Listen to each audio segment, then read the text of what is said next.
నీకు 18 ఏళ్ళ కనిపిస్తున్నాడు వాడు. నాకు చెప్పలేదు ఏం చెప్పాలి? పళ్ళు రాలగొట్టేస్తాను అతి తెలివితేటలతో మాట్లాడమంటే.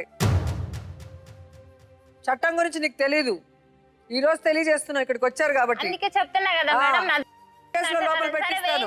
చెప్తున్నా నేనే నష్టపోయి నువ్వు పిల్లలు కాదు ఉన్న దానివి చేస్తున్నావు. అందుకే సెంటిమెంట్ గా బిడ్డలు ఒళ్ళో పెట్టుకుంటే ఎవరు కరిగిపోరు. వేరే వాళ్ళు కాపురం కూల్చేస్తుంటే ఎవరు చూస్తూ ఉంటారు. నువ్వు నాశనం చేసావు. నువ్వు అనేదాన్ని ఒప్పుకోకపోతే ఆ ఎదవ వాళ్ళ అమ్మ నాన్నతో వాడి పిల్లలతోనే ఉన్నాడు. వాడి పెళ్ళయ్యాక నువ్వు కనిపించేంత వరకు ఏ తప్పు చేయనోడు, మందు అలవాట్లేనోడు, కాఫీ టీ అలవాట్లేనోడు ఏ విధంగా ఇంకో దాని చుట్టూ తిరుగుతూ దాన్ని వదలలేనని చెప్తున్నాడు.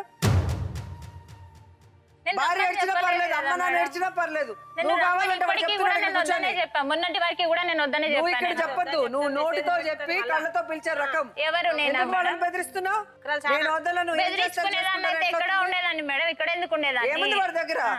ఏముంది? చచ్చిపోతాను బెదిరిస్తాను. వయసు ఉన్నంత వరకు చచ్చిపోతాను బెదిరిస్తున్నా, నేను కాదు చచ్చిపోతాను. అవునమ్మా ఒకటే మాట్లాడుతా, చచ్చిపో అంటే చచ్చిపోయేది ఉండే. నీ మొగుడు కాదు కదా, నా మొగుడు కదా. నువ్వు అనేది ఉండే, పోయి పోలీస్ కంప్లైంట్ ఇచ్చేది ఉండే. ఇట్లా ఇట్లా చేస్తుండు, ఇట్లా చచ్చిపోతా అంటున్నాను పోయి చెప్పేది ఉండే. అప్పుడు మాకు చెప్పేది ఉండే, నీ మొగుడు ఇట్లా వచ్చి నా దగ్గరకు వచ్చి చచ్చిపోతా అని చెప్తుండని చెప్పేది ఉండే. అప్పుడు నువ్వు కరెక్ట్గా ఉంటుండే.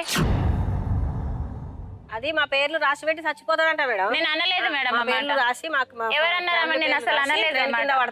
పెళ్లి అయింది, పెళ్ళముదని చెప్పి నాకు ఫోన్ చేసినప్పుడు చెప్పినాక అప్పటికే నేను ఈమె కడుపుతా ఉన్నాను. కడుపులేని నుంచి వచ్చినాయి అడగండి చెప్తున్నాను జ్యోతి. అమ్మా ఎవరైనా పరిచి రమ్మంటే ఏ మొగడైనా వస్తాడు. నాశనమైనా కూడా రమ్మన్నావంటే నీకేంది? నీ మొగడు వదిలి కూడా నువ్వు ఉండలేకపోయినావు. 4 రోజులు ఇంకో మొగడు కావాల్సి వచ్చింది నీకు. పక్కన వాళ్ళ సంసారం అరుస్తున్నావు అనుకున్నావు, వాడు కాదు ఇక్కడ వినటానికి. దీని దిక్కు నా ఫ్యామిలీ అంతా నాశనం అయిపోయింది.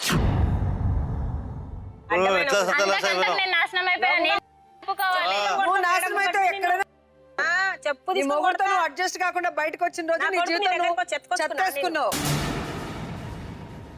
వేరే వాళ్ళ జీవితాల్లో ఎందుకు చెత్తేస్తావు? వాళ్ళే తప్పు చేశారు. చూసుకో రమ్మని చెప్పలేదు, నాతో ఉండమని నేను అసలే చెప్పలేదు. చెప్పకుండానే అన్ని అయిపోయినాయి. 4 అబార్షన్లు కూతురు. అనుకో గోడ కత్తుక్కుంటావు. ఎందుకు నన్ను మోసం చేసావని అడుగు. చెప్తాను నేను చెప్పినప్పుడు నీకు అడుగుతుంది మేడం. అదే నువ్వు చెప్పు ఇప్పుడు. ఏదైనా సరే నువ్వు నాకు కావాలి.